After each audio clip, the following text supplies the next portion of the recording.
In realtà loro producevano non solo ginseng ma anche cosmetici di lusso coreani che tutti sono sanno famosissimi adesso che la skincare coreana va per la maggiore. E ti racconto una cosa simpatica: il primo regalo che mi hanno fatto è stato un kit sbiancante. Cioè in realtà per loro è una cosa che si fa, cioè, Ok. perché la loro aspirazione è essere più bianchi, però faceva un po' ridere sul regalarlo a me. È problematico su diversi livelli quello che hai appena detto.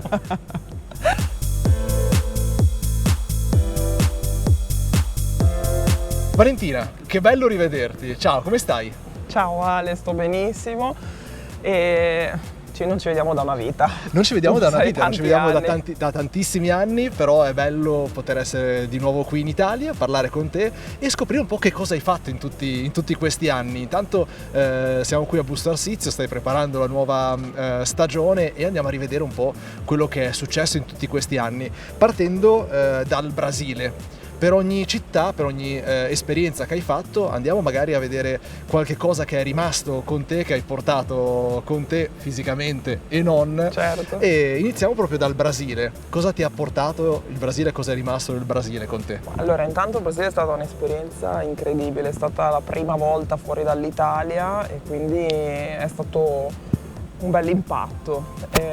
Sicuramente nel giro di 2 mesi ho imparato il portoghese, quindi la cosa che io vi dico che mi è rimasta è il portoghese, che è una lingua che io amo profondamente. Ogni volta che posso cerco di parlarla, così mi rimane in mente e quindi ecco, il portoghese. Com'è stato però vivere tutti questi anni, comunque passare parte della tua vita in Brasile, dove sappiamo essere il pubblico intanto super appassionato di pallavolo e super caldo, un paese completamente diverso dal nostro, però con una passione fortissima. Allora com'è stato? Allora sì, sai, è stato importante per me giocare in Brasile, sono contentissima di aver fatto questa scelta, perché in Brasile le giocatrici e i giocatori vengono spinti da un qualcosa di diverso, cioè non è l'hobby che possiamo avere qua in Italia che poi diventa un lavoro, ma in Brasile è proprio un'occasione di vita, quindi cambiano molto le prospettive e riesci anche a rispettare di più quello che stai facendo, e quindi per me è stato veramente game changing.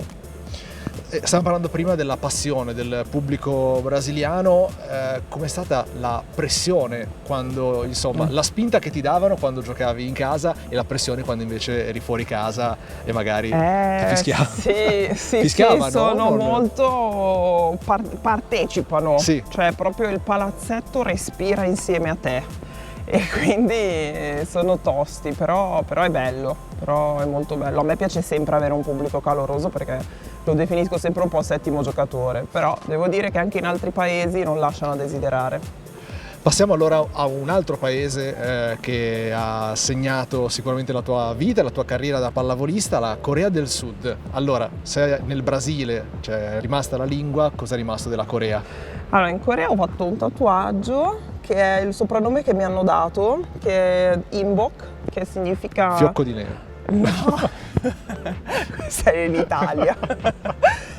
Adesso a 32 anni ti sfido a chiamarmi ancora fiocco di neve. No, praticamente significa la fortuna della Ginseng Corporation, perché io giocavo per il KGC, che era la squadra che era insomma sponsorizzata da uno sponsor unico che produceva tabacco e ginseng, e quindi loro ho giocato lì 2 anni, mi definivano la loro fortuna, quindi che carini. È bellissimo! Sì. E ti sei appassionato più al tabacco, al ginseng? In realtà loro producevano non solo ginseng ma anche cosmetici di lusso coreani che tutti sono sanno famosissimi adesso che la skincare coreana va per la maggiore. E ti racconto una cosa simpatica: il primo regalo che mi hanno fatto è stato un kit sbiancante. Cioè in realtà per loro è una cosa che si fa, cioè, Okay. perché la loro aspirazione è essere più bianchi, però faceva un po' ridere sul regalarlo a me. È problematico su diversi livelli quello che hai appena detto. Ma guarda che non l'hanno fatto con cattiveria o con sfondo no. razzista, cioè proprio loro sono molto, cioè guarda cosa ti regaliamo. Però è vero che hanno questa ossessione per sì. come dire, essere candidi. Il pallore, il famoso pallore nobiliare. Cosa che qui in così. Italia non andrebbe di moda, che invece si va a cercare. Ci fanno tutte le lampade, Esatto. quindi vedi il bello delle culture diverse. Ecco, ma appunto per questo sei andata dall'altra parte del mondo, praticamente in Corea del Sud. Quali sono state le sfide più grandi e anche le differenze più grandi che hai avvertito in quanto italiana, in quanto europea? Sì, in quanto straniera, perché comunque sono stata la giocatrice straniera per tanti anni ultimamente e sicuramente in Corea loro pensano che tutti abbiamo le stesse usanze più o meno, quindi io quando sono arrivata là e non sapevo fare l'inchino nella maniera corretta, con la tecnica corretta, mi sono beccata dei cazziatoni impossibili, no? Però, cioè, per tutti, ve lo dico, se siete delle femmine dovete mettere la mano destra sopra la sinistra, vicino all'ombelico e fare l'inchino. Quindi adesso lo sapete, così se vi trasferite in Corea no. No, sono messaggi ovviamente importanti. Certo. Qualcosa di completamente diverso dall'Italia. Com'è la pallavolo in Corea del Sud? Cosa cambia rispetto a quella che, come dire, è più simile alla nostra, quindi quella europea, ma anche quella brasiliana? Allora, in realtà io appositamente sono andata proprio agli antipodi, cioè per trovare due pallavolo completamente diverse dalla nostra. Brasile, molta fisicità, anche molto a sentimento, cioè in difesa tu hai la tua area da coprire, però non hai proprio, cioè non è come qui in Italia che la tattica è fondamentale, no? E invece in Corea è tantissima tecnica, ma è tanto, c'è tantissimo volume di lavoro che io mi sono divertita tantissimo e la cosa che per me era veramente divertente era che attaccando tanti palloni io dovevo sempre trovare una soluzione diversa per far punto, perché loro si adattano facilmente e quindi questo mi è piaciuto tanto. Fantastico. Poi dall'estrema Asia, tornata in Europa, Polonia in questo caso, cosa hai trovato in Polonia che porterai con te in questo caso? Abbiamo detto la lingua, il tatuaggio e adesso? Trovo il mio futuro marito. Vedi che bel souvenirone che ho trovato.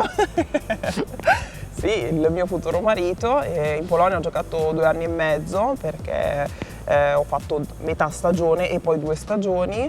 Abbiamo vinto lo scudetto e quindi mi è piaciuto tantissimo. In realtà la Polonia mi ha sorpreso. In Italia abbiamo una visione un filino distorta, forse un pochettino retrograda di quello che è diventata la Polonia oggi. E viverci è stato veramente interessante.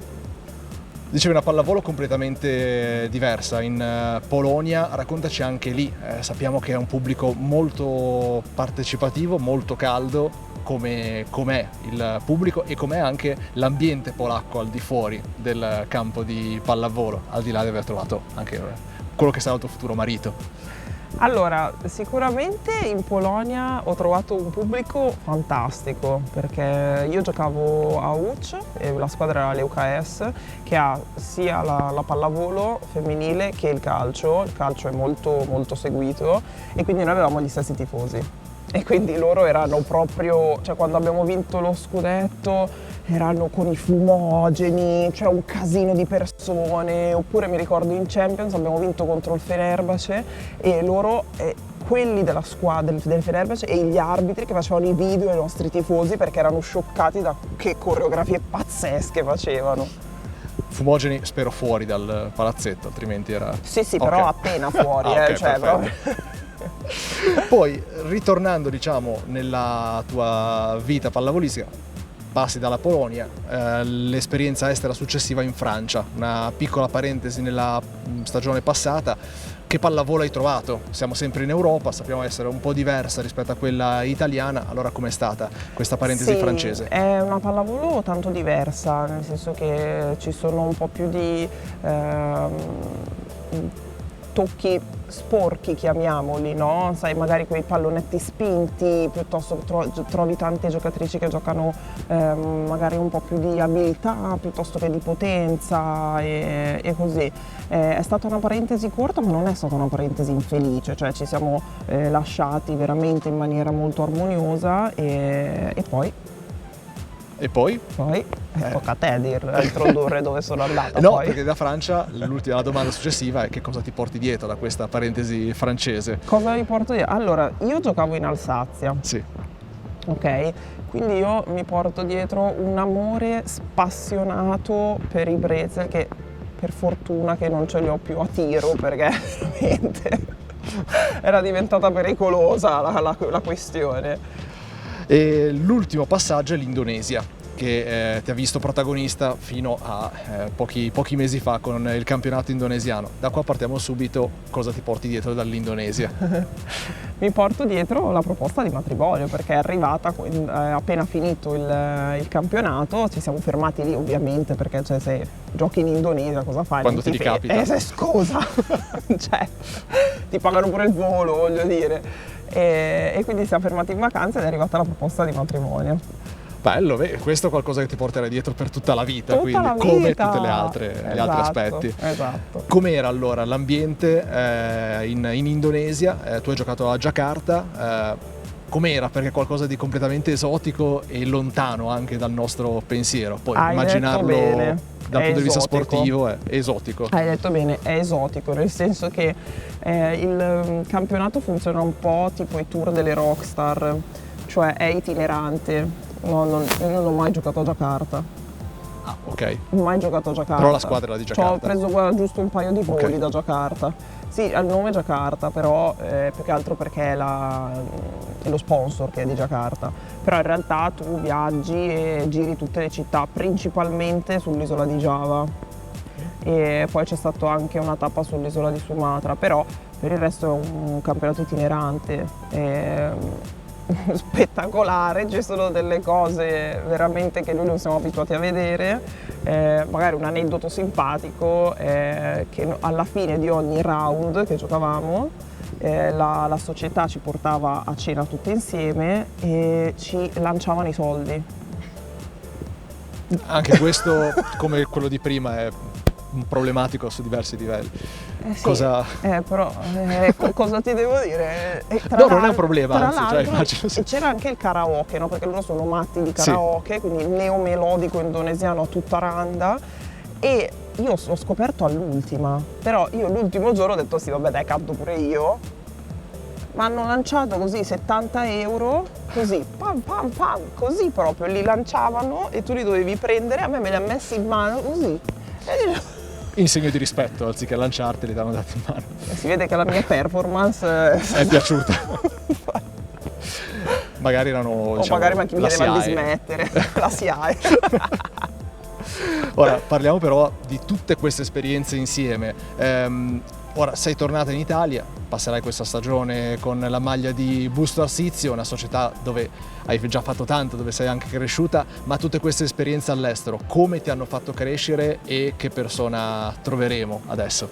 Ma sicuramente è una Valentina molto diversa da quella che ha lasciato l'Italia. Intanto sono passati tanti anni, ma anche tutte queste esperienze mi hanno fatto evolvere come persona, quindi non so, a me, chi mi è vicino mi definisce la Valentina zen, sono nella mia versione zen, ma perché semplicemente ho trovato il mio equilibrio, sono serena, sono contenta di quello che faccio e di dove mi trovo. Ci sono stati in tutti questi anni dei momenti di difficoltà o di balorda nostalgia, citando qualcuno che fa molta più SIAE di te? Giuro che non era preparata questa. Come hai superato questi momenti un po' difficili?